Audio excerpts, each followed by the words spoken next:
ನಮ್ಮ ಕರ್ನಾಟಕದ ಈ ಜಿಲ್ಲೆಯಲ್ಲಿ ಕನ್ನಡಕ್ಕಿಂತ ಹೆಚ್ಚಾಗಿ ತುಳುನ ಮಾತಾಡ್ತಾರೆ. ಇದು ಡೇ 12 ಆಫ್ ಕರ್ನಾಟಕ ಜರ್ನಿ, ಒಂದು ದಿನ ಒಂದು ಜಿಲ್ಲೆ. ಇಂದಿನ ಜಿಲ್ಲೆ land of temples, Dakshina Kannada.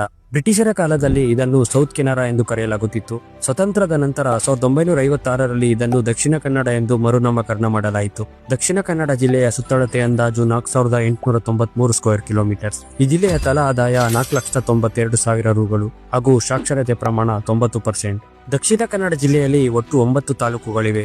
Ullal, Mangaluru, Mulki, Moodbidri, Bantwal, Belthangady, Puttur, ಕಡಬ ಹಾಗೂ ಕೊನೆಯದಾಗಿ ಸುಳ್ಯ.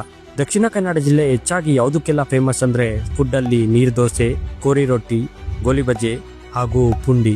ಪ್ರಮುಖ ಸ್ಥಳಗಳು Mangaladevi temple, Kadri Manjunatha temple, Dharmasthala Shri Manjunatha temple, Kukke Shri Subrahmanya temple, Kateel Shri Durgaparameshwari temple, Saint Aloysius chapel, Sultan Battery, Someshwara beach ಹಾಗೂ ಕೊನೆಯದಾಗಿ ಪಣಂಬೂರು ಬೀಚ್.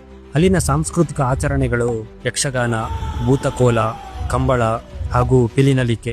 ದಕ್ಷಿಣ ಕನ್ನಡ ಜಿಲ್ಲೆಯ ಇಂಟ್ರೆಸ್ಟಿಂಗ್ ವಿಷಯ ಏನಂದ್ರೆ ಪ್ರಮುಖ ಬ್ಯಾಂಕ್ಗಳಾದ ಕೆನರಾ ಬ್ಯಾಂಕ್, ಕಾರ್ಪೊರೇಷನ್ ಬ್ಯಾಂಕ್, ವಿಜಯ ಬ್ಯಾಂಕ್, ಸಿಂಡಿಕೇಟ್ ಬ್ಯಾಂಕ್ ಹಾಗೂ ಕರ್ನಾಟಕ ಬ್ಯಾಂಕ್ ಹುಟ್ಟಿದ್ದು ಇದೇ ಜಿಲ್ಲೆಯಲ್ಲಿ. ಅದಕ್ಕೆ ಈ ಜಿಲ್ಲೆನ ಬ್ಯಾಂಕಿಂಗ್ ನ ತೊಟ್ಟಿಲು ಅಂತಲೂ ಕರೀತಾರೆ.